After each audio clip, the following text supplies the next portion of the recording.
Unang araw ng pagpasok sa paaralan, ako'y nagpasya na putulin ang aking mga kamay at paa para sa aking mga kaklase. At pinilit kong tiisin ang sakit upang putulin ang aking tainga. Pinitik ko ang aking mga mata. Pagkatapos ay inalis ko ang aking mga organo. Sa huli, pinutol ko ang aking lalamunan. Dahil alam kong sa lalong madaling panahon, isang misteryosong kapangyarihan ang darating sa buong mundo. Walang katapusang mga halimaw ang papasok sa mundo ng tao. Tanging ang mga taong may kapansanan lamang ang makagigising. Isang makapangyarihang lakas ang lalaban sa mga halimaw. Ang mga may kapansanan sa mga kamay at paa ay may hindi matatawarang kakayahang muling sumibol.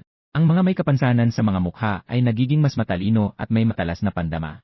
Ang mga kulang sa mga organo ay nagtataglay ng masaganang kapangyarihang panloob at hindi kumakain ng mga butil. Sa nakaraang buhay, ako'y isang physically at mentally healthy na gwapo. Bagamat nakalusot ako sa unang alon ng pagpaslang ng mga halimaw.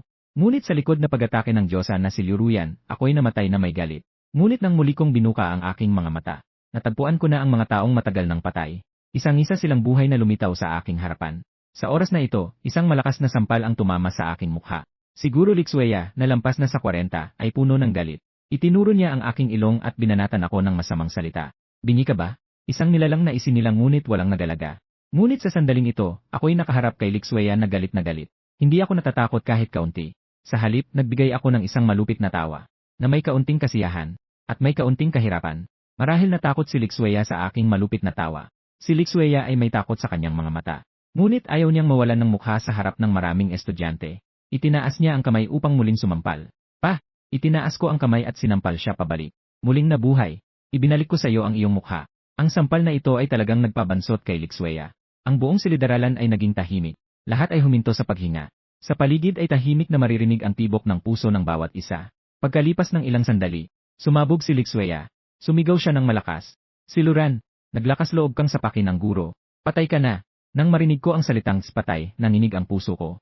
Nang makita ang pagbabago sa aking mukha, inisip ni Lixueya na ang kanyang banta ay nakatakot sa akin. Ngunit hindi niya alam na sa isip ko. Iniisip ko ang isang labis na baliw na bagay. Sa loob ng isang oras ay darating ang misteryosong kapangyarihan. Ngunit ang sarili ko ngayon ay maayos ang kalusugan. Paano mangyayari yon? Kailangan munang masira bago makabuo. Kung nais kong mabuhay sa isang impyerno na hinaharap, kailangan kong maging mahigpit sa sarili ko. Sa isip na ito, nagbigay ako kay Lixueya ng isang nakakatakot na ngiti. Ang nakakatakot na tawanan ko ay umabot sa bawat sulok ng silid-aralan. Ang lahat ng estudyanteng naroroon ay nanginginig. Bumulong. Anong nangyayari? Si Luran, mukhang naging baliw na ba? Baka dahil sa pagkabigo niya sa pagpapahayag ng damdamin sa pinakamagandang babae sa klase na si Liu Ruyan. Naguguluhan na ako sa isip. Ang lahat ng tao ay sabay-sabay na tumingin.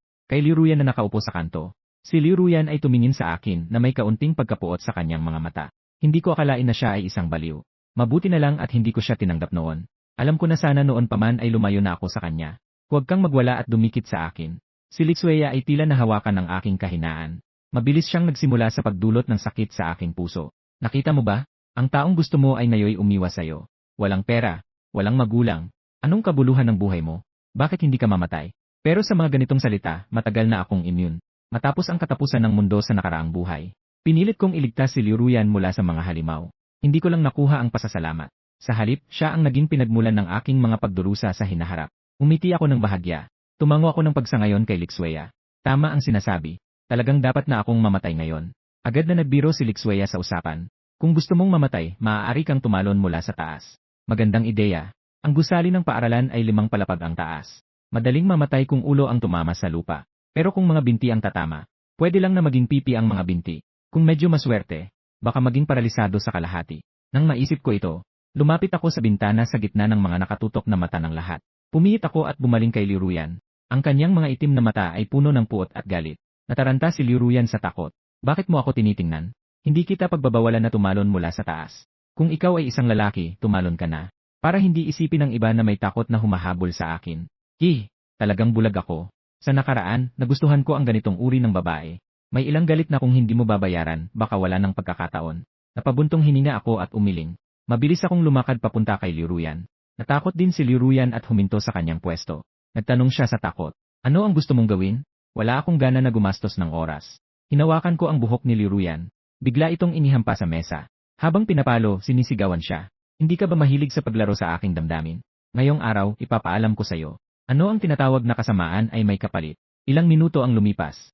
Nalaman kong masayang nakapagpaalis sa ulo ni Liu Ruyan. Ngayon, puno ng dugo ang mukha ni Liu Ruyan. Nalaglag pa nga ang ilang ngipin niya. Kakaibang pagkalugmok ang kanyang pakiramdam. Nasaan na ang dating mayabang na anyo? Sa pagkakataong ito, hawak ni Lixueya ang cellphone. Sa kanyang takot na ekspresyon, may bahid ng kasiyahan. Luran, sinalakay mo ang guro sa klase. Sinadyang saktan ang mga kaklase. Nakapagulat na ako sa pulis. Hintayin mo ang parusa ng batas. Pero wala akong pakialam. Mayroong mas mababa sa isang oras at guguho na ang kaayusan. Ang tanging makakapagparusa sa akin ay ako lamang. Humilig ako ng malamig. Lumiko ako at naglakad patungo sa bintana. Walang pag-aalinlangan, tumalon ako. Isang matinis na tunog ang umabot. Ang matinding sakit ay umabot mula sa mga binti ko hanggang sa utak. Ang kanan kong binti ay nagpakita ng kakaibang baluktot. Ang buto sa binti ng kanan ay tumusok sa tuhod. Tumagos ito mula sa loob ng hita. Ang kaliwang binti naman ay direktang naputol mula sa tuhod. Ang pulang dugo ay sumabog sa isang sulok ng playground na parang mga paputok. Kahit na ang sakit sa katawan ay mahirap tiisin. Pero sa pag-iisip sa sakit na naranasan ko bago ako mamatay noong nakaraang buhay, ito ay tila nagbigay sa akin ng labis na kasiyahan. Sa puntong ito, bigla akong nagising mula sa isip na ako ay tumalon mula sa gusali. Agad na sumigaw si Lixueya na dumating. Tawagan mo ang pulis. Tawagan mo ang ambulansya. Kahit gustong-gusto ko na mamatay agad ang estudyanteng ito. Pero ako pa rin ang guro sa klase. Kung sakaling mag-imbestiga ang paaralan, tapos na rin ang sariling karera niya. Matapos magbigay ng utos sa estudyante na tawagan ang ambulansya, agad na tumakbo si Lixueya sa ibaba. Ang natitirang mga estudyante ay unti-unting umalis ng silid-aralan papuntang larangan. Tanging si Liuruyan ang naguguluhan sa kanyang kinatatayuan. Punong-puno ang isip niya ng mga eksena ng kanyang pagtalon. Samantalang nanginginig, kinuha niya ang kanyang telepono mula sa bulsa. Tinawagan ang kanyang ibang tagahanga. Wang Hao, sinuntok ako ni Luran. At ngayon, siya ay tumalon na. Anong dapat kong gawin? Wuhuhu. Si Liuruyan ay may hikbi sa boses. Ang kanyang mga mata ay puno ng luha. Matagal na siyang nataranta. Sa narinig, nagulat si Wang Hao sa telepono. Ano? Si Luran ay nangahas na saktan ka. Ang buong Duanyun University. Sino ba ang hindi nakakaalam na si Liuruyan ang diyosa ni Wang Hao? Mayroong taong naglakas loob na saktan siya. Si Wang Hao ay matinding pinapakalma ang kanyang galit. Nagbigay siya ng kaaliwan sa telepono. Si Ruyan, huwag ka munang magpanik. Ako ang bahala sa bagay na ito. Matapos isara ang telepono, si Wang Hao ay tumawag sa isa pang telepono. Ginoong Wu, may nagpakamatay sa paaralan. Agad na isil ang balita. Kasabay nito, magpadala ng ilang magagaling na tao. Si Wang Hao, isa sa mga alipin ni Liuruyan. Ngunit iba sa akin. May pera at kapangyarihan ang pamilya ni Wang Hao. Ang pamilya ay namamahala sa buong ekonomiya ng Lehigh City. Sa oras na ito, ang larangan ay napapalibutan ng 3 mga pader sa loob at 3 sa labas. Hindi nagtagal, si Wang Hao ay dumating kasama ang higit sa 10 mga bodyguard na nakaitim. Nakarating siya sa aking harapan. Nang makita ko si Wang Hao sa unang pagkakataon, ang aking mga pupilari ay labis na humigpit. Ang galit ay biglang pumutok sa aking mga mata. Kung ang nakaraang sarili ko ay tinulak ni Liuruyan ng kanyang kamay sa kailaliman. Si Yu Hao ay ang impyerno na hindi ako makasagap ng kamatayan. Mula sa alaala, bumalik ang aking isipan. Tumingin ako kay Wang Hao na may matinding pagkamuhi sa aking mga mata. Natakot si Wang Hao at nagbago ang kulay ng kanyang mukha. Umakbang siya pabalik ng isang hakbang. Nakita ito, may malupit na ngiti sa aking maputlang mukha. Nagsalita ng pang-uyam. Wang Hao, napakaduwag mo naman. Takot ka ba sa dugo o takot ka sa akin? Pagkasabi nito, nagtaka si Wang Hao sa kanyang ekspresyon. Ang galit ay sumiklab sa kanyang utak. Matatakot ako sa iyo. Maniniwala ka ba na kayang kitang tapusin ngayon? Para ipagtanggol si Ruyan, nag-finger snap si Wang Hao. Agad na iniabot ng kanyang bodyguard ang isang matalim na kutsilyo. Tinawanan ko ito na may pangaasar. Sige, subukan mo. Ngayon, nahihirapan akong tumayo. Ano pang hindi mo magawa? Sa wakas, nakakita ako ng paraan para umatras. Siyempre, kailangang samantalahin ito ni Wang Hao. Basta't alam mong kaya kong gawin ito. Ngayon, agad kang humingi ng tawad sa akin. At pagkatapos, humingi ka ng tawad kay Ruyan. Kung hindi makakapagpasok ang ambulansya dito sa paaralan. Si Wang Hao ay isa pa ring estudyante. Kahit na ang pamilya ay may malaking kapangyarihan. Paminsan-minsan ay naningipid sa mga walang kapangyarihan na kaedad. Pero kapag pinahawakan mo siya ng kutsilyo para pumatay, siyempre, hindi siya mangahas. Sa pinakamalalala, bibig lang ang banta niya. Tumingin ako kay Wang Hao na puno ng paghamak. Ang pagkabansot ay halata sa kanyang mukha. Si Wang Hao ay nagdingit-ngit. Sa isip ko, talagang hindi ba siya natatakot sa kamatayan? Sino ang makakaalam nang sumabog ako ng laway sa mukha ni Wang Hao? Pagkatapos ay naglabas ako ng malakas na tawa. Takot, dahil hindi ka mangahas. Tutulungan kita. Nagpakita ako ng isang mata na puno ng lihim. Sumulyap ako kay Wang Hao at malakas na sinabi. Naalala ko, parang hindi ka kayang makipaglaban, di ba? Matapos sabihin ito, lahat ng tao sa paligid ay tumingin kay Wang Hao na may kakaibang ekspresyon. Ang hindi kayang gawin ni Wang Hao ay hindi alam ng iba. Ako na muling nabuhay ay alam na alam ito. Kaya hindi ka nagiging malapit sa mga babae. Sinasabi ng iba na ikaw ay tanging umiibig kay Liuruyan lamang. Wala siyang pakialam sa ibang babae. Sumigaw si Wang Hao. Tumigil ka. Ang mga mata niya ay namumula. Para bang gusto niyang kumain ng tao. Ngunit ang pagakit kay Wang Hao ay talagang ayon sa aking plano. Patuloy kong pinukaw siya. Kung gayon, hindi ito dahil ayaw mong makipag-ugnayan sa ibang babae, kundi dahil hindi mo kaya. Ang mga likod ng kamay ni Wang Hao ay humahigpit sa kutsilyo. Ang mga kasukasuan ay nagiging maputlang puti. Ang mga kuko ay tila papasok na sa kanyang palad. Huwag nang magsalita. Talagang papatayin kita. Hindi mo kaya. Kaya't hinahabol mo ang isang babae na hindi mo maabot. Upang itago ang katotohanan na ikaw ay walang kakayahan. Hindi na maikukubli pa ni Wang Hao ang kanyang galit. Biglang sinaksak ng kutsilyo sa aking tiyan si Wang Hao. Nakatikim ako ng tamis sa aking lalamunan. Dumaloy ang dugo sa mukha ni Wang Hao. Agad na napalibutan si Wang Hao ng nakasusulasok na amoy ng dugo. Natakot si Wang Hao at tumayo, binitiwan ang kutsilyo. Nakangatob siyang umatras ng ilang hakbang. Ang kanyang mga mata ay walang pakiramdam. Ako, pumatay ako. Agad na lumapit ang mga bodyguard sa tabi upang suportahan si Wang Hao. Nagbigay ng kapanatagan. Wang Xiao, huwag magalala. Sasaklawan ng Wang family ang insidenteng ito para sa iyo. Samantalang ako naman, dumadaloy ang dugo mula sa nakangiting mga labi. Matigas ang titig ko kay Wang Hao. Gusto pa niyang patayin ako. Pagkatapos, nagalit ako at sinabing, buwis buhay ka. Biglang napatayo si Wang Hao. Pagkatapos ay nagbalik siya sa kanyang katinuan. Ngunit nakita niyang baluktot ang aking mukha. Mahigpit na pinipigilan ang sakit. Mahigpit na hinila ang kutsilyo sa aking tiyan. Dumaloy ang dugo at laman sa lupa. Huwag sabihin na si Wang Hao at ang mga estudyanteng naroon. Kahit ang mga bodyguard na sanay sa laban. Nang makita ang biglaang tanawin, lahat sila ay hindi nakapagpigil na sumuka. Gayunpaman, ako'y malupit na tumawa. Hindi ganito ang paggamit ng kutsilyo. Palakihin mo ang mga mata mo. Tignan mo nang mabuti ha. Pumatay. Hindi ito basta-basta na isusuksok ang kutsilyo at tapos na. Nang masabi ito, hinawakan ko ang kutsilyo. Bigla kong pinutol ang aking tainga. Kahit na ang matinding sakit ay patuloy na nagtutukso sa aking nerbiyos. Ngunit bakit ako nais tumawa sa sandaling ito? Nang ako ay naghahanda na putulin ang isa pang tainga. Ang punong guro na nakarinig ng balita ay nagmadaling dumating. Tumingin ako sa papalapit na punong guro at mumiti ng may pangungutya. Nakita ng punong guro na si Li Hong ang ganitong karumaldumal na tanawin. Umiti ang kanyang puso. Sa ganitong malaking insidente sa paaralan, tiyak na mawawalan siya ng pwesto bilang punong guro. Agad siyang nagmakaawang nagbigay ng payo. Mga estudyante, anumang bagay ay maaari niyong sabihin sa akin. Ngunit huwag kayong magsakripisyo sa inyong sarili. Kung may problema, magandang pag-usapan. Nilabas ko ang isang bungkos ng dugong may laway sa punong guro. Nakikipag-usap ako sa iyong lola. Pagkatapos sabihin yon, inilabas ko ang aking telepono mula sa bulsa. 2:06 na. Ang oras ng katapusan ay malapit na. Ang misteryosong kapangyarihan ay malapit nang dumating sa buong mundo. Ngayon ang tamang pagkakataon. Ang pagtigil sa pananakit sa sarili ay walang pagkakaiba sa pagpapahina ng lakas ng sariling kaligtasan. Hawak ko ang kutsilyo gamit ang isang kamay. Bigla kong itinaga ang dulo ng kutsilyo sa aking mga mata. Ang pula na tanawin ay bumabalot sa aking paningin. Sa sandaling ito, ang tanging nakikita ko ay isang dagat ng pulang dugo. Muling sumabog ang dugo sa buong lugar. Ang punong guro ay nanginginig at puno ng pawis. Mga kaklase, nabaliw ka na ba? Huwag kang gumawa ng mga kagaguhan. Ngunit ang aking nakakatakot na tawa ay lalong nagiging baluktot. Ang butas sa aking mga mata ay patuloy na umaagos ng dugo. Gusto kong mamatay kayo lahat. Nang matapos ang aking sinasabi, itinaas ko ang kutsilyo. Bigla kong pinatid ang aking lalamunan. Ang dugo ay parang fountain. Patuloy na sumasabog at umaabot sa lahat ng naroroon. Sa sandaling ito, ang lahat ay nasa ilalim na ng impluwensya ni Luran. Ang kanyang mapanlikhang pagkilos ay nagdulot ng kalituhan sa lahat. At ang mas nakakagulat na pangyayari, sa susunod na sandali, biglang umabot ang isang kakaibang sigaw mula sa tao sa crowd. Bakit biglang umiitim ang langit? Nang marinig ang mga salitang ito, ako na lamang na may hininga ay mumiti.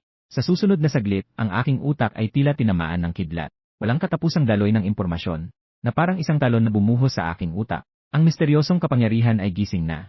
Nakareceive ako ng isang kakaibang mensahe sa aking isipan. Pangunahing pagpapatibay ng katawan, 10 beses na lakas at tibay ng karaniwang tao. Pangunahing pagpapatibay ng 6 na pandama. Ang bilis ng reaksyon ay 10 beses na pinahusay, at nakakuha ng kakayahang makaramdam ng panganib. Nang unti-unting bumangon ang aking sugatang katawan, ang araw ay nawala na. Ang liwanag ay naging dilim. Ang madilim na pulang kislap ay nagbigay liwanag sa lupa. Isang pulang buwan ang nakasabit ng mataas sa kalangitan. Nakatayo ako sa aking pwesto. Hindi mapigilang kasiyahan at pananabik sa aking mukha. Hahaha. Nagtagumpay ako. Nakuha ko na ang misteryosong kapangyarihan. Isang mabangis na tawanan. Agad nitong nakakuha ng atensyon ng mga tao sa paligid. Ang unang nakakita sa akin, syempre, ay si Wang Hao na pinakamalapit sa akin.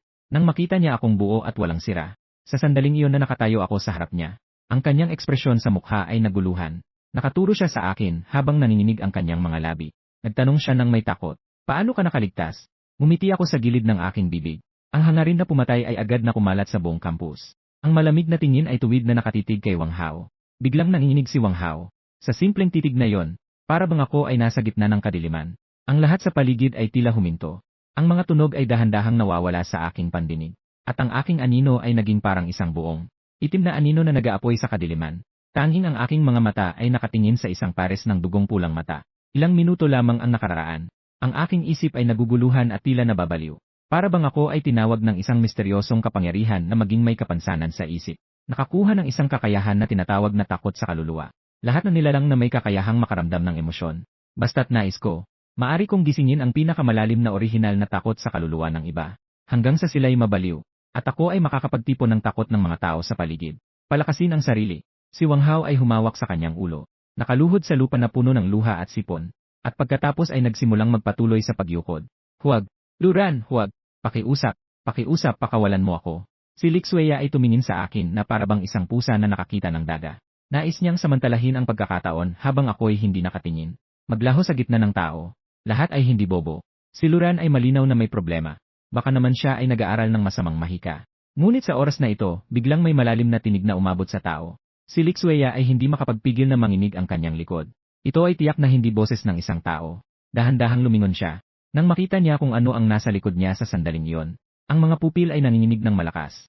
Isang higanting nilalang na parang lobo na kasing taas ng isang adulto, na nakabuka ang mga ngipin, na nag-aabot ng mabahong mainit na hangin mula sa kanyang bibig.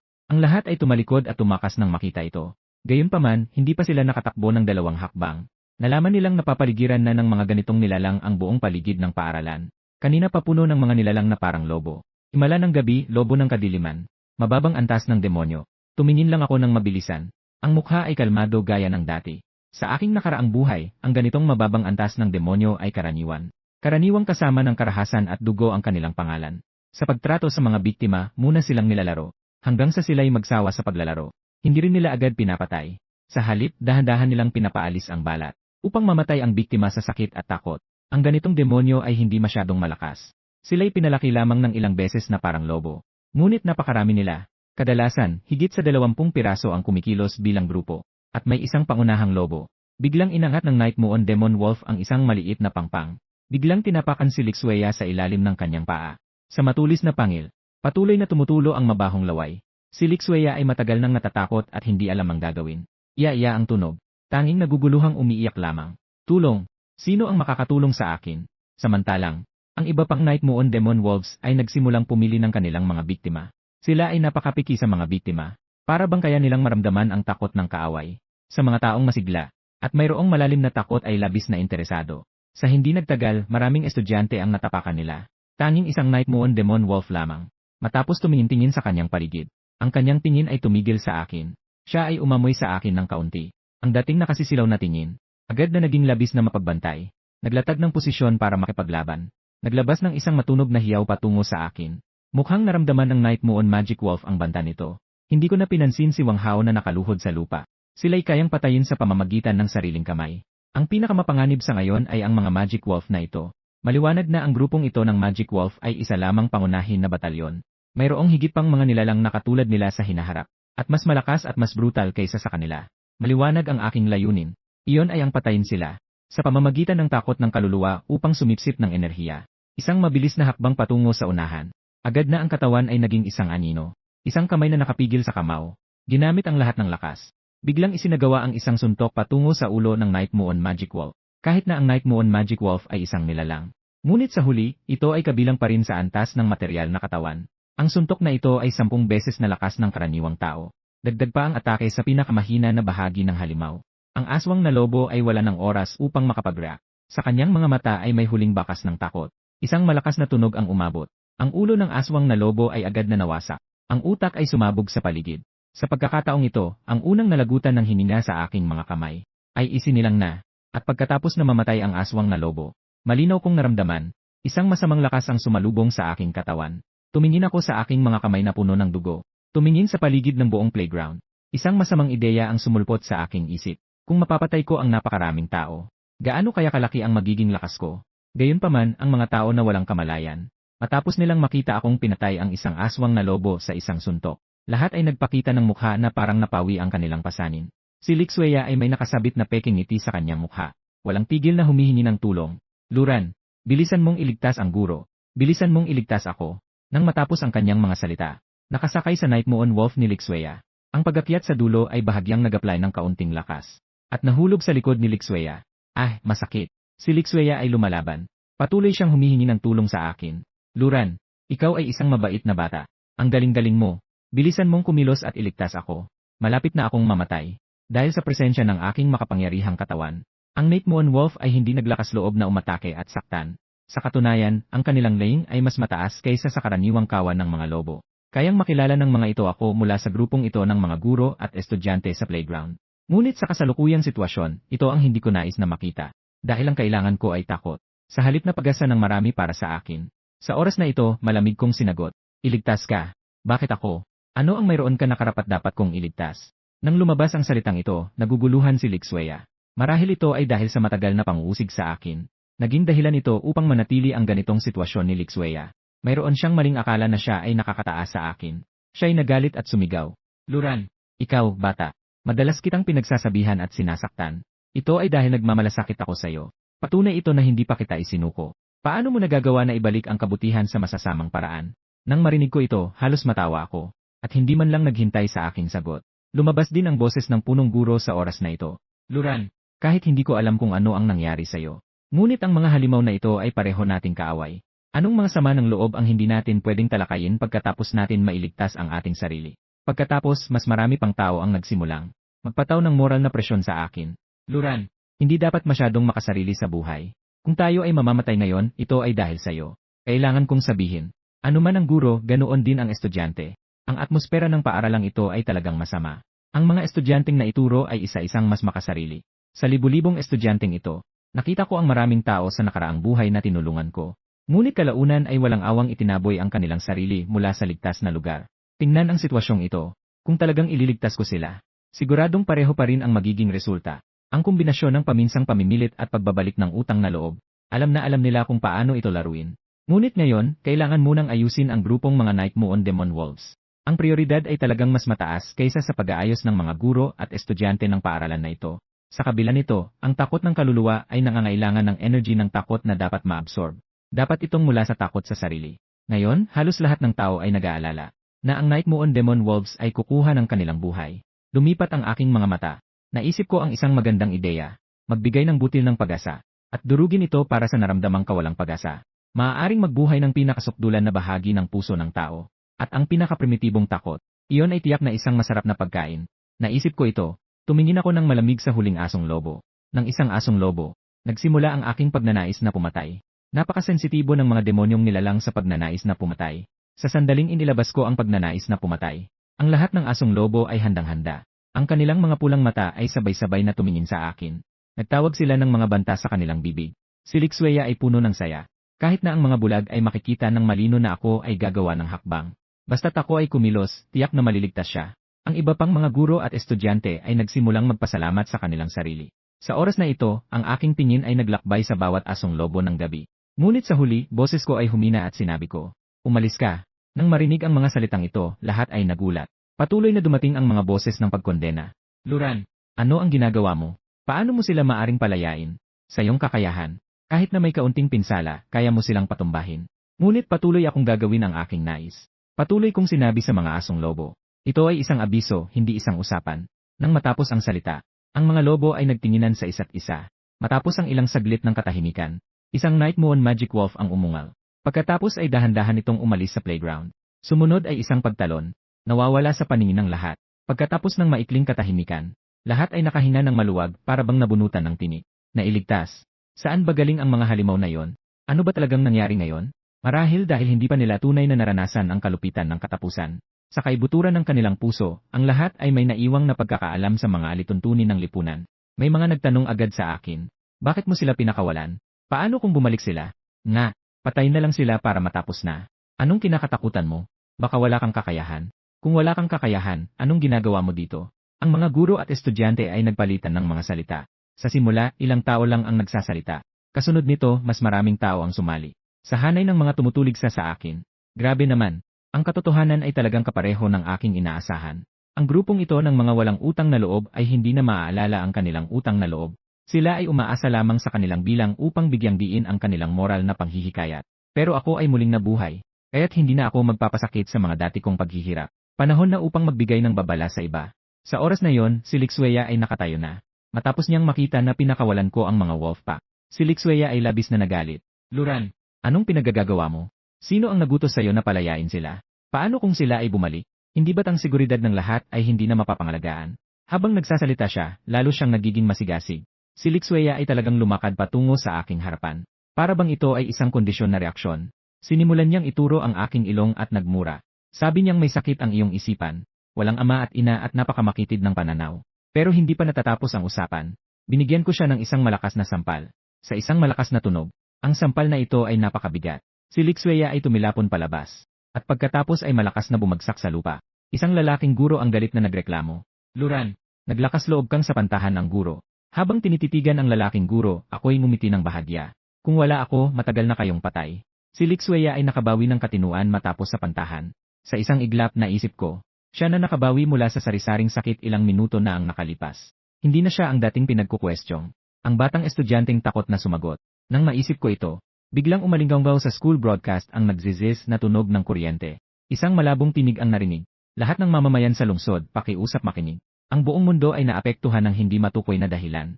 Ngayon, pakiusap ay isara ang mga pintuan at bintana. Huwag lumabas. Ang aming bansa ay nagpadala ng rescue team upang lutasin ang problema. Pakiusap huwag magpanik ang mga mamamayan. Ang mensahe ay napakasimple. Ngunit ang mga ipinahayag ay napakakaunti. Sa aking pananaw, ang kasalukuyang problema ay tila ang buong mundo ay hindi makapagpapatunay o makakalutas. Tanging sa ganitong mga walang laman na pangako, maaring pansamantalang mapakalma ang lahat. Ngunit sa ngayon, ang mga tao pagkatapos maranasan ang takot sa mga halimaw, ay tanging maaring ilagay ang huling pag-asa sa mga nakatataas. Kahit na alam nila sa kanilang kalooban, na ang mga nakatataas ay hindi talagang makakasolusyon. Ngunit sa kahit anong paraan, mayroong isang pag-asa. Ngunit si Lee, na bagong tinamaan ng isang sapantaha, ay matatag na bumangon. Buong yabang na itinuturo ako at sinabing, bastos na bata, maglakas loob kang saktan ako. Gagampanan kitang wasakin. Gagawin kong magdusa ka sa dilim sa hinaharap. Ang sangkatauhan ay hindi kailanman natututo mula sa mga aral ng pagkatalo. Ang mga tao na maikli ang pananaw ay hindi makakapag-survive sa hinaharap na apokalipsis. Ang hinaharap na lipunan ay tungkol sa makapangyarihan at mahihina. Ang mga malalakas ay kakainin ang mga mahihina. Ayoko nang magaksaya pa ng salita. Humakbang pasulong. Sa isang kisap mata, nandyan na ako sa harap ni Lixuea. Si Lia ay naguluhan. Pagkatapos, nagkaroon siya ng masamang itsura. Nais pa niyang magmura. Itinaas ko ang kamay ko at sinakal siya sa leg. Sa isang iglap, nahihirapan na huminga si Lixuea. Ang kanyang mga mata ay puno ng hindi pangkaraniwang takot. At ang iba pang tao sa pagkakita sa tagpong ito, ay sabay-sabay na umatras ng isang hakbang at nanatiling may ligtas na distansya sa akin. Nagsalita ng may kaba ang punong guro. Luran, huwag kang gumawa ng mga kalokohan. May hinaharap ka pa. Kapag pumatay ka ng tao, tapos na ang buhay mo. Kung hindi ako pumatay ng tao, doon lang ako talagang tapos. At saka, hindi tao ang pinatay ko. Pinigilan ko pa ng kaunti ang aking kamay. Parang nakalimutan nyo. Kung wala ako, matagal na kayong napatay ng mga halimaw na yon. Hindi ko hinihiling na pasalamatan nyo ako. Kaya't tumakas na kayo upang makaahon. Ano ba ang ginagawa nyo rito? Pinupunan nyo ako sa hindi pagsunod sa inyong paraan ng paggawa. Inuusig nyo ako dahil hindi ko pinatay ang mga halimaw para mas makatiyak kayo sa kaligtasan. Sa totoo lang, kusang loob kayong inilalagay ang sarili nyo sa posisyon ng mas nakakataas. Naniniwala sa isang maayos na lipunan. Gaya ng isang mahirap na estudyanteng tulad ko, kailangan bang magtrabaho ako para sa inyo magpakailanman? Pagkatapos ng ilang mga salita, tanging ang katahimikan na parang pagkamatay ang natira sa lugar. Nahihirapan si Lixuea na makabuo ng ilang mga salita. Patawad. Luran. Pero, may silbi ba ang paghingi ng tawad ngayon? Hindi ba ako muling magbibigay ng pagkakataon? Ang natitirang kaunting kabutihan ko ay naubos nang umalis ang Night Moon Demon Wolf. Tinanggal ito ng grupong ito ng mga guro at estudyante. Matindi kong pinanood si Lixuea. Ang intensyon ng pagpatay ay parang napakalaking alon. Laking gulat ni Lixuea. Ang takot sa kanyang kalooban ay bumuhos na parang talon. Hindi. Huwag mo akong patayin. Ako'y bahagyang ngumiti. At pagkatapos, bigla ko siyang itinulak sa lupa. Si Lixuea ay nahulog na nakatagilid. Agad siyang nagbuga ng dugo. Sinundan ko siya ng isang suntok sa kanyang mukha. Biglang sumuntok. Si Lixuea ay parang pakwan na sumabog ang ulo. Ang utak at dugo ay sumabog na parang pulang bulaklak. Ang ganitong kalupit na paraan ng pagpatay ay kinakailangan. Dahil nais kong ipaalam sa lahat. Ang bunga ng pang-aapi sa sarili ay kamatayan. Siyempre, ang epekto ay labis na kahanga-hanga. Maraming tao ang natatakot at napaupo sa kanilang lugar. Ang takot sa akin ay mabilis na tumaas. Tumingin ako sa paligid. Nakita ko na lahat ng tao ay may lumalabas. Ng mga ulap ng itim na usok. Ito ang takot. Isang mahalagang bilang ng pagkain upang mapabuti ang sariling lakas. Pagkatapos, ako'y biglang uminay ng galit. Walang sinuman ang pinapayagang umalis. Kung hindi, walang awa sa pagpatay. Ang lahat ay nanatiling nakatayo at hindi naglakas loob na gumalaw. Ang mga taong takot mamatay ay sabay-sabay na lumuhod sa lupa. Ang ilan ay kahit nagumpisang umamo sa akin. Akala ko ay doon matatapos at bibitiwan ko na sila. Pero sa susunod na segundo, ako ay biglang naroon sa harapan ng punong guro. Sa mga naguguluhang tingin ng lahat, isang suntok ko ang tumagos sa dibdib ng punong guro. Ang punong guro ay nagkaroon ng takot at hindi makaintindihang ekspresyon bago mamatay. Anong sitwasyon ito? Hindi ba't kapag hindi tayo umalis, palalayain tayo? Umiti ako, upang hindi kayo makaalis. Ay para mas mabuting maalis kayong lahat. Akala niyo ba tinutulungan ko kayo? Matapos patayin ang dalawang masasamang tao na nanakit sa akin sa nakaraan, pinagaan ko ang aking mga balikat. Matapos makuha ang takot ng dalawang ordinaryong tao bago sila mamatay, nararamdaman kong ang bilis at lakas ay isang kapansin-pansing pag-angat na nakikita ng mata. Ayon sa kasalukuyang takbo, basta't hindi ako titigil sa pagpatay, at gawin ang mga pinatay na bago mamatay ay para sa akin, umabot sa isang kritikal na antas ng takot, kaya't ang takbo ay mas mapapabilis. Ang lahat ay tumingin sa akin na nag-iisip ng malalim, at hindi alam kung ano ang iniisip ko. Ngunit hindi nagtagal ay may isang lalaking kaklase na tumayo. Ang ganda ng patayan. Nakakunot ang aking noo habang tinitingnan ko ang lalaking kaklase na ito. Si Luyon, isang atleta. Mayroong grupo ng mga kaibigan sa sports. Umaasa sa kanyang mataas na katawan. Medyo guwapo ang kanyang hitsura. Nasaktan ng maraming babae kaklase. Pati mga lalaking kaklase ay hindi nakaligtas. Masyadong tuso sa buhay. Marami na siyang ginawang pang-aapi dahil sa kanyang kapangyarihan. Nakikisama sa mga nakatataas at nangaapi sa mga nasa ibaba. Sinumang malakas ay kanya ng pinagsisilbihan. Sa kanyang maayos na pakikitungo, nakilala siya sa paaralan. Alam niyang hindi ako madaling maapektuhan. Agad na nag-isip si Luyon na makisama sa akin. Sa oras na ito, parang nag-aalab ang kanyang isip sa mga plano. Kung magiging katulong ako, sa kabila ng lahat, hindi siya magkakaroon ng masyadong problema bago magbalik sa normal ang mundo. Hindi siya mabubuhay ng masyadong mahirap. Nang maisip ito, agad na ipinasok ni Luyon ang kanyang sarili sa papel ng isang katulong. Nakatalikod si Luyon sa akin. Itinuro ang libu-libong guro at estudyante sa harap niya na may pagmamalaki. Sabihin ko sa inyo ngayon, sobrang galit ni Luje. Ang mga bunga ay seryoso. Kung ayaw mong masuntok at mabasag ang ulo ng aso, maging maayos kayo. Kung hindi, hindi kayo palalampasin ni Luje. Hindi ko rin kayo palalampasin. Pagkatapos sabihin ang kasalanan, lumiko si Luyon at nagbigay ng pangako sa akin na nakayuko. Luje, huwag kang magalala. Ang grupong ito ay hindi sumusunod. Aasikasuhin ko sila para sa'yo. Hindi mo na kailangang madumihan ang iyong mga kamay. Nakangiti akong tumingin kay Luyon na mas matangkad sa akin. Mas mataas siya ng kalahating ulo kaysa sa akin. Pero ngayon, nakayuko siya nakausap ako, isang malaking tao.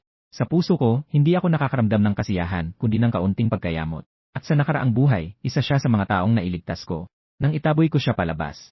Hawak ang isang stick, buong lakas niyang tinamaan ang aking ulo. Maaaring sabihin na siya ay talagang masigasig.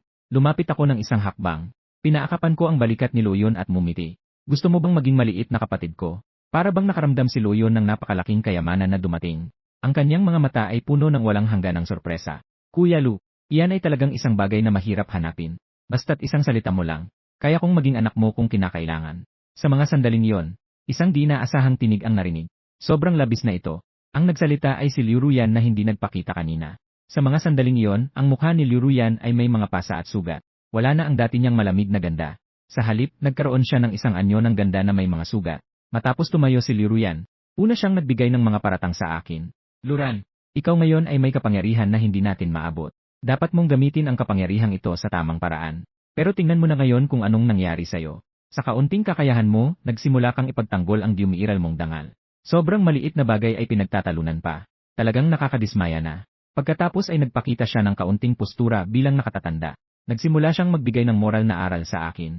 Alam kong may galit ka sa akin. Hindi ko naman kayang magalit sa iyo sa mga naunang pinagsakitan mo sa akin. Dahil alam kong ikaw rin ay nagdusa. Ngunit hindi mo maaring patayin ang tao dahil dito. Hindi pa natin alam kung ano ang kalagayan ng mundo ngayon. Lahat ay natatakot dahil sa sakunang ito. Hindi ka ba dapat tumayo at kumilos? Gamitin mo ang iyong lakas para makinabang ang marami. Aba, ang galing. Pero ang mga salita mo'y tila maganda. Ngunit ibinabalik nito na kailangan ring magsakripisyo. Ngunit nang tumingin ako kay Liu Ruyan, napansin kong ang takot na nararamdaman niya. Mas matindi pa kumpara sa lahat sa paligid. Nagkunwari akong naguguluhan. Kung alam mo na ako'y hindi masaya, hindi ba dapat mo akong tulungan? Liu, dakilang ina. Si Liu Ruyan ay pinagdikit ang kanyang mga labi. Ramdam niyang may mga mata na nakatingin sa kanya ng may pag-asa. Sa katunayan, siya si Liu Ruyan, ang aking iniidolo. Ang diyosa na aking pinapangarap sa loob ng 4 na taon. Kung ako'y mababaliw sa oras na ito, siya lamang ang makakapigil sa akin. Matigas na sinabi ni Liu Ruyan, ano ang gusto mong gawin ko para sa'yo? Talaga, gusto kong gawin ang mga bagay sa paraan mo. Ngunit sa ngayon, gusto kong ilabas ang aking galit. Kung hindi, ganito na lang. Pagsasabihan ko ang lahat ng narito. Ngunit ikaw ang dapat humawak ng aking galit para sa kanila. Basta't pumayag ka. Agad kong pakakawalan ang lahat dito. Ano sa tingin mo? Pagkarinig nito, si Liu Ruyan ay natigilan. Anong sinasabi mo? Umiti ako at sinabi ko. Paano? Kapag nagpapasakripisyo ang iba, ikaw ay tila makabayan. Ngayon ay panahon na para ikaw ay tumayo at magbigay. Gaano ka man ayaw. Huwag kang mag-alala. Siguradong iwan ko sa iyo ang isang buhay. Hindi kita papatayin. Bago pa ako makapagbigay kay Liu Ruyan ng oras para mag-isip, si Liu Ruyan ay agad na tumanggi. Hindi possible. Ngunit hindi niya akalaing, ang kanyang hindi sinasadyang pagtanggi, ay magdadala sa kanya sa isang malalim na pagkakalugmok. Ang mga masamang tingin sa paligid ay nakatutok na sa kanya. Umiti ako at nagtanong, hindi ba't hindi patas ang kasunduan na ito? Ngayon, sabik akong makita. Ang reaksyon ni Liu Ruyan nang siya ay mamoral na itinataga ng iba. Tulad ng sa nakaraang buhay. Sarili ko habang ako ay pinipilit ni Liu Ruyan at ng iba. Ang malupit na anyo sa ilalim ng moral na panghihimasok. Nahihirapan si Liu Ruyan na sumagot sa isang pagkakataon. Sa halip, siya ay nagsimula sa akin ng matinding paghatol. Luran, ikaw talaga ay makasarili. Hindi ako ayaw magbigay para sa lahat. Ngunit ang aking ibinibigay ay kinakailangang may halaga. Ano ang iyong batayan para magbigay ng garantiya? Na matapos akong saktan, sabihin sa lahat ang pinagmula ng iyong kapangyarihan. Matapos batikusin ako ni Liu Ruyan, tumingin siya sa paligid sa lahat ng tao. Taos-pusong sinabi niya sa lahat, mga ginoo at ginang, huwag kayong mahulog sa pangudyok ni Luran. Siya ay isang sinungaling na mapagkunwari. Isang maruming tao na may hangarin sa paghihiganti. Sa harap ng mga masasakit na salita ni Liu Ruyan, ako naman ay may kaunting kaluwagan sa puso. Hindi dahil ako ay may tendensyang maabuso. Kundi siya, si Liu Ruyan ay nagpanik. Ang Diyosa na malamig at sariwa sa araw-araw. Kailan siya nagsalita ng ganitong mababang salita? Kahit ano pang gawin niya para siraan ako. Mayroon akong isang sagot. Ayaw mo bang isakripisyo ang sarili mo para sa kapakanan ng lahat? Maniwala ka, may pag-asa pa ako. Kung hindi ka maniniwala sa akin, iyon na ang katapusan. Hindi ba kaya mong isakripisyo ang sarili mo? Para makakuha ng huling pagkakataon para sa lahat. Marunong din akong magpataw ng moral na panghihimasok. Gamit ang kanilang paraan laban sa kanila. Hindi mo alam kung gaano ako ka-excited ngayon. Pagkatapos kong sabihin ito, agad na naisip ng lahat na may katwiran ang sinasabi. Kahit na masama ako. Ngunit kumakatawan ito sa tunay na pagkakaroon ng mahiwagang lakas. At ang lakas ay sapat upang matiyak ang kaligtasan sa wakas ng mundo. Mataas ang posibilidad na makaligtas. Ito ay bagay na alam na ng lahat. Hindi nagtagal ay may isang tao nang tumayo, na sumigaw kay Liu Ruyan, Diyosa, ikaw ang Diyosa sa puso ng lahat. Napakabait mo. Sigurado akong hindi ka basta-basta tutulong sa amin. Bakit hindi mo subukang maniwala kay Luran kahit isang beses? Matagal ka na niyang nililigawan. Siguradong hindi ka niya lolokohin. Liu Ruyan, sinabi mo rin na huwag masyadong makasarili sa buhay. Paano mo naman kami maiiwanan ngayon? Ang lahat ay may kanya-kanyang sinasabi. Agad na inilagay si Liu Ruyan sa ilalim ng apoy. Bawat salita ay parang pangsampal mula sa impyerno. Pinapalo ang kaluluwa ni Liu Ruyan. Mga tanga. Lahat sila ay mga tanga. Pagkatapos ay sumumpa si Liu Ruyan sa kanyang isip. Luminga siya at may galit na tumingin sa akin. Ano talaga ang layunin mo? Umusog ako ng balikat. Nasabi ko na ba? Ano sa tingin mo kung bugbugin kita? Nagsalita ang punong guro pagkatapos kong sabihin yon. Ruyan, ikaw ay isang mabait na bata. Ngayon, ang panganib ay nasa lahat ng dako. Ang tanging maaasahan namin ay si Luran. Ngayon, kung magbibigay ka lamang ng kaunting halaga, maaari tayong maligtas. Ang mga salita ng punong guro ay umabot na sa ganitong punto. Kung si Liu Ruyan ay patuloy na tututol, ibig sabihin nito ay kumakalaban ka sa lahat ng tao. Medyo nagiging impertinente na ako sa paghihintay.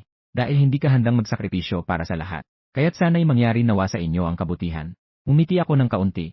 Humarap ako at naghanda ng umalis. Bago ako umalis, sinabi ko pa. Sa totoo lang, naniniwala akong alam ng lahat. Ang grupong Night Moon Demon Wolves ay hindi namatay. Hindi ko rin masabi kung kailan sila babalik. Nakatakbo na ako ng ilang hakbang. Biglang tinawag ako ng punong guro. Bahagyang humarap ako. Mayroon pa bang ibang bagay? Wala akong balak umalis talaga. Tinakasan ko lamang ang lahat. Sa totoo lang, diretsong ubusin ang lahat ng tao sa paaralan ay hindi naman aabutin ng matagal. Ngunit ang pagpapamatay sa grupong ito ng sobrang mabilis ay hindi nakakagaan sa loob. Kahit na sa ngayon katapusan ng mundo, kailangan ko munang mag-enjoy sa grupong ito ng mga hayop. Bigla, nagbigay ng isang sulyap ang punong guro sa ilang mga pinuno ng paaralan. Nagsama-sama ang mga tao sa kanilang mga opinyon. Bigla siyang nahuli si Liu Ruyan. Isang tao ang humawak sa isang balikat. Pagkatapos, pinagdapa siya sa aking harapan. Nagkunwari akong naguguluhan at nagtanong, ano ang ibig sabihin nito? Sinabi ng punong guro na may ngiti ngunit walang saya. Alam kong nagdusa ka dahil sa babaeng ito sa mga nakaraang taon. Bilang punong guro, may espesyal na sitwasyon, espesyal na pagtrato. Ang babaeng ito ngayon, kung paano mo gustong hawakan siya, hawakan mo siya. Si Liu Ruyan ay labis na nagulat. Nagtitigan ang punong guro. Tumakbo siya at binigyan si Liuruyan ng isang sampal, pagkatapos ay tumingin sa akin. Kung ayaw mo ito, kami ang bahalang linisin siya para sa'yo. Tumingin muna ako sa punong guro. Pagkatapos, tumingin ako pababa kay Liuruyan. Ganito ko dati tiningnan ka. Pero kalaunan, naisip ko ito. Hindi ka talaga karapat-dapat. Bagamat hindi ako isang mabuting tao. Pero bago ang araw na ito, pinanatili ko ang pinakapangunahing kabutihan ng tao. Sa totoo lang, medyo bumaba ang aking emosyon. Pero mabilis na may isang baliw na ideya na pumutok sa aking isipan. Ang susunod na mga salita ay hindi ko alam kung para kay Liuruyan, o kaya ilaban pa rin sa lahat ng tao. Binanggit ko ng malamig, sasabihin ko sa inyo ngayon, kung paano maging katulad ko. Sa sandaling lumabas ang salitang ito, agad na nagising ang lahat, na nakatitig na hinihintay akong sabihin ang lihim ng pagiging malakas. Maliwanag kong tinitigan si Liuruyan at binitiwan ang bawat salita. Kainin siya, habang tinitingnan ang mga tao na may mga ekspresyon na nalilito at hindi makapaniwala. Pinaingay ko ang aking boses at muling sinabi, ang pagkain ng tao ang pinakamabilis na susi sa pagkuha ng lakas. Alam kong kayo ay lahat makasarili, na ayaw ibigay ang sariling buhay para sa kapakanan ng iba. Pero sa aming paaralan may isang mabuting tao. Nasa puntong ito, nakatuon na ang aking tingin kay Liuruyan. Nakita kong puno ng takot si Liuruyan. Napakaputi ng kanyang mukha. Iniisip niyang ano ang mga pagdurusa na kanyang mararanasan. Pati na ang maging kasangkapan ng pagpapaingay. Naisip na niya ang lahat ng ito sa kanyang isipan. Pero hindi niya inaasahan na magiging ganito ako kabaliw. Hindi ko siya pinansin. Patuloy akong nagsalita ng malakas sa lahat. Mga Ginoo at ginang, maaari kayong hindi maniwala sa akin. Pero pakiisipan niyo rin, ito ang inyong tanging pagkakataon. Ang paligid ay nahulog sa isang katahimikan. Kung talagang darating ang katapusan ng mundo, tiyak na mawawala ang kaayusan ng sibilisasyong tao. Pero ngayon, marami pa ring tao ang nalulumbay sa mga ilusyon na ang makabagong sibilisasyon ay makakapagligtas sa kanilang sarili. Ako lang ang nakakaintindi. Ganoon ka-ridiculous ang makabagong mga armas sa harap ng mga halimaw na yon. Napaka-absurd at madali silang talunin. Matapos kong sabihin ito, agad akong tumalon sa itaas ng gusali ng paaralan. Nakatayo sa gilid ng bubong at pinapanood ang magandang palabas na ito. Napansin ko ng mabilis, ang tingin ng lahat kay Liuruyan, mula sa unang pagsamba hanggang sa pag-asa. Ngayon, marami na ang tumitingin kay Liuruyan. Ito ay isang uri ng kasakiman at walang katapusang pagnanais na mabuhay. Yumuko ang punong guro. Sa ilalim ng madilim na ekspresyon, mahigpit niyang kinagat ang kanyang labi.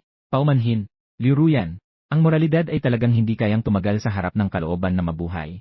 Dahil sa pag-alala sa mga kapwa-tao, ang lahat ay sabay-sabay na nagsimula ng paghingi ng tawad kay Liuruyan. Paumanhin, sana'y mapatawad mo kami. Aaminin naming ikaw ay aming alalahanin. Nakita ko ang eksenang ito at di ko napigilang tumawa. Para lamang makasurvive, isang simpleng paghingi ng tawad ay kayang burahin ang pag-aalala sa puso. At pagkatapos ay maayos na nagagawa ang pananakit. Si Liuruyan ay mahigpit na pinigilan at nakaluhod sa lupa. Agad siyang nataranta at sumigaw. Anong ginagawa ninyo? Huwag kayong lumapit. Ang pagkain ng tao ay labag sa batas. Si Liuruyan ay naguguluhan. Ngunit ang tumugon sa kanya ay ang mga tao na nagiging mas malapit. At ang tahimik na katahimikan. Ang hindi sumusuko na si Liuruyan ay okupado na ng takot ang kanyang isipan at katawan. Sinisikap niyang makahanap ng paraan para makaligtas. Bigla siyang lumingon sa isa sa mga lalaki na nakapaligid sa kanya. Si Zhao Dong, hindi ba't gusto mo ako? Pakiusap, tulungan mo ako. Sumasa ngayon akong maging girlfriend mo. Pagkatapos, lumingon siya sa isa pang lalaki at patuloy na sumigaw.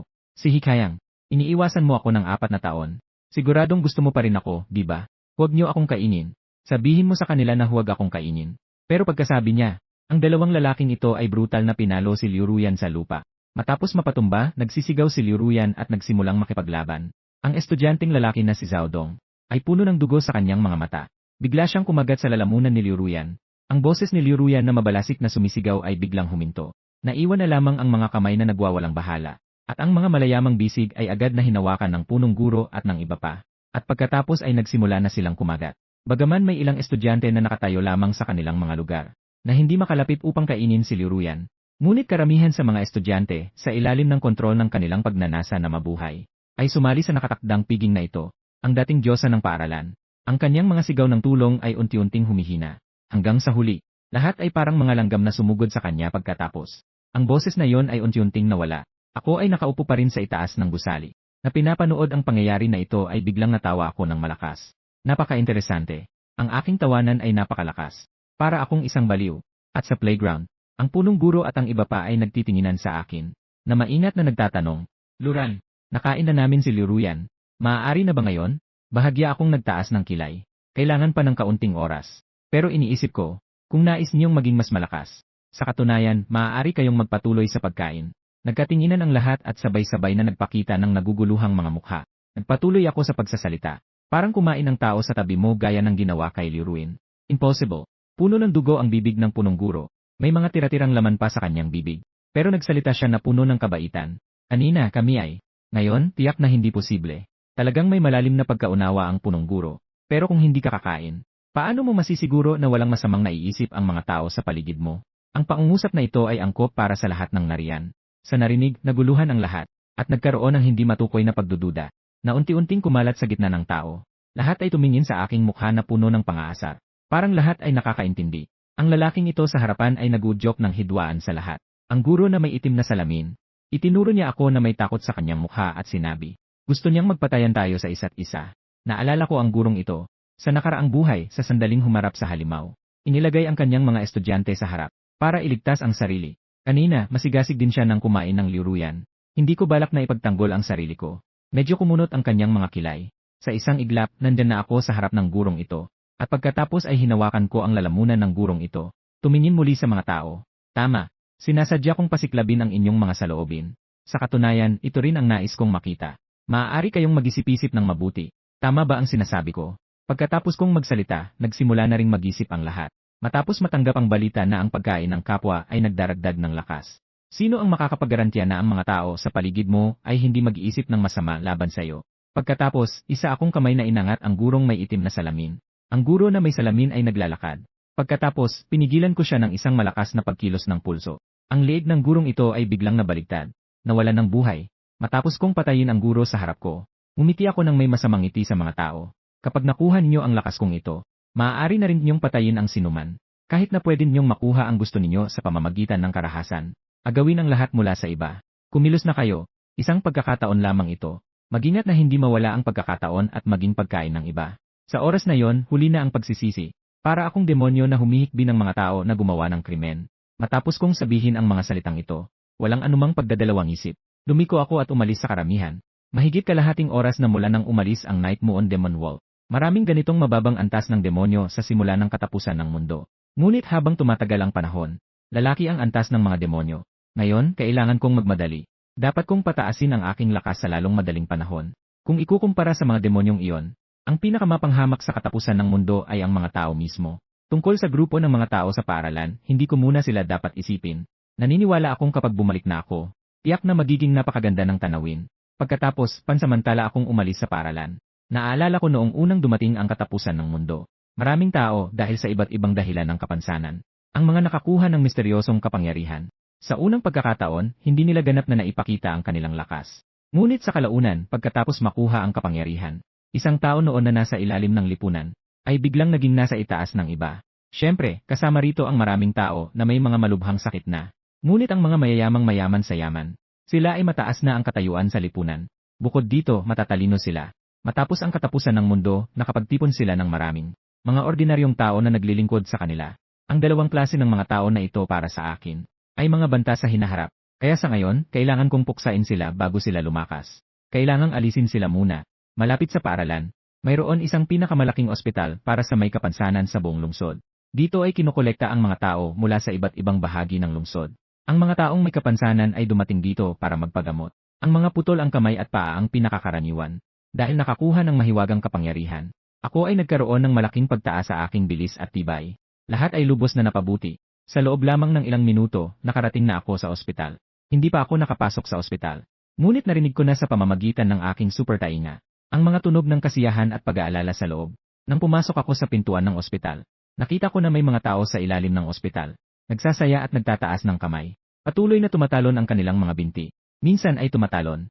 Minsan ay tineteksto ang lupa ng kanilang mga paa. Isang matinding hakbang sa lupa ay nagdulot ng isang malalim na butas. Tumingin ako sa tabi sa wheelchair. Mukhang ang taong ito ay dati nang putol ang paa.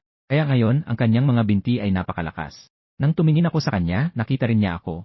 Nang makita niya ako, ang matandang lalaking ito na higit 50 taon na, itinaas niya ang kanyang kamay at natural na kumaway sa akin.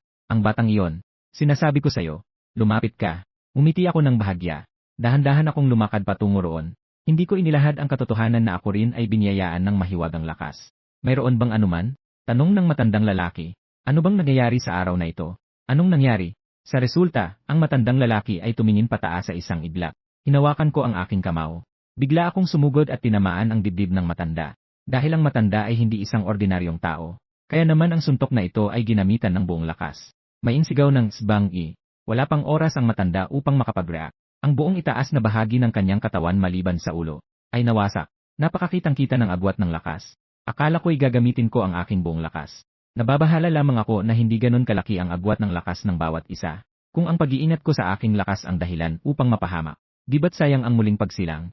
Pero hindi ko inasahan na ang aking suntok ay pumuntos. Ang kalaban ay hindi lamang hindi nakapag-react, kahit na walang kakayahan na lumaban. Ang katawan ay hindi mas matibay kaysa sa isang ordinaryong tao. Nahulaan ko na maaaring dahil sa mahiwagang kapangyarihan. Ang pagunlad sa sarili ay holistic. Matapos masira ang aking binti. Habang ang mga bisig at binti ay nagdaragdag ng depensa, ang lakas ay dumobli. Ang dalawa ay nagtutulungan. Nagkaroon ng epekto na higit pa sa kabuuan. At pagkatapos patayin ang matandang ito, ang itim na aura ay mabilis na sumanib sa aking katawan.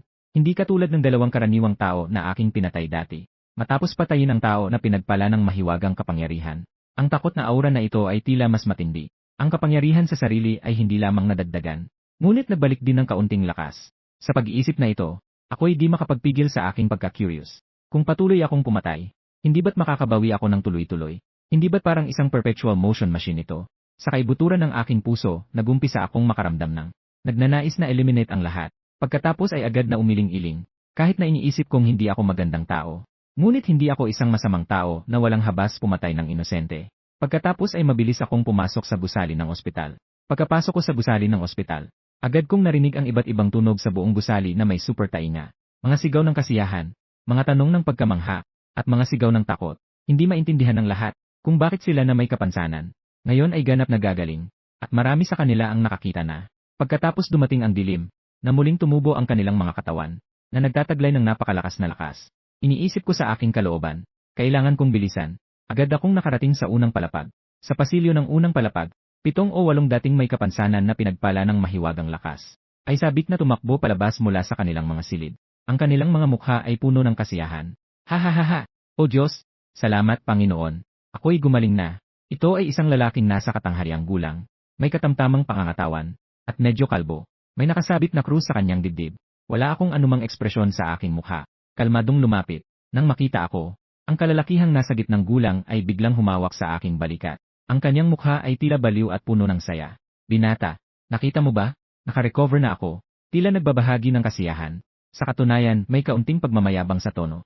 At pagkatapos, ang iba pang mga pasyente sa pasilyo ay sobrang excited na lumapit. Sila ay nasa kasiyahan pa ng pagbalik sa normal. Wala silang kaalam-alam na nagbago na ang panahon sa labas. Sabi ko nang walang emosyon. Nakarecover na, ano ngayon? Hindi ba't mamamatay pa rin? Pagkasabi ko nito, lahat ng tao sa pasilyo ay nagulat na tumingin sa akin. Bigla akong sumuntok, walang anumang senyales. Ang ulo ng kalalakihang nasa gitnang gulang ay sumabog na parang pakwan. Parang namumukadkad na pulang bulaklak. Dumaloy ang dugo at utak sa lupa. Ang eksenang ito ay sapat na upang magulat ang lahat ng tao sa paligid. Ang mga tao sa pasilyo na nakaranas ng ganitong senaryo. May mga tao na nananatiling nakatayo. May mga tao na nagsimula ng sumigaw. Sa isang iglap, ang anino ng kamatayan ay nakapaligid sa lahat. Ang takot sa kamatayan, na naging dahilan para ang mga tao ay maglabas lamang ng kaunting takot na maaari kong makita. Umiti ako, napakabuti, upang maiwasan ang pagkakaroon ng mga kaaway pagkatapos ng katapusan. Ang grupong ito ay maging mga kaaway sa hinaharap. Agad akong kumilos. Ang katawan ko ay parang anino. Ang bilis ay kasing bilis ng kidlat. Sa bawat galaw, nagiiwan ng anino sa lugar. Kapag muli akong nagpakita, makikita na lamang ang isang walang ulo na katawan na nanginginig, at ang umaagos na dugo at mga sumasabog na ulo. Sa loob lamang ng ilang segundo, ang pasilyo sa unang palapag ay tila impyerno. Sa oras na ito, puno na ng dugo ang aking mukha. Ang puso ko ay tumitibok ng napakabilis. Dumating ako sa ikalawang palapag. Bago pa man ako makapagsimula sa pagpatay, isang batang nurse ang humaharap sa akin. Lumapit ako ng malamig ang tingin. Isang kamay ang humawak sa lig ng nurse at saka ko ito pinigpig. Nagsara ako ng mata at tinamasa ang kasiyahan. Malalim akong huminga. Ang sariwang takot ay parabang tinikman ko. Umabot ako sa pinakasarap na lasa ng buhay. Ang buong katawan ko ay labis na masaya. Para bang nasa unang palapag. Ang aking kahusayan ay lalong tumataas. Ang bilis ay lalong bumibilis. Ang mga galaw ko ay nagiging mas malupit. Napatay ko ang buong ospital sa halos 20 minuto. Nagiging masaya sa pagpatay. Hindi ko na iniintindi kung ordinaryong tao ang kalaban. Basta tao, iisa lang ang salita niyan. Patay.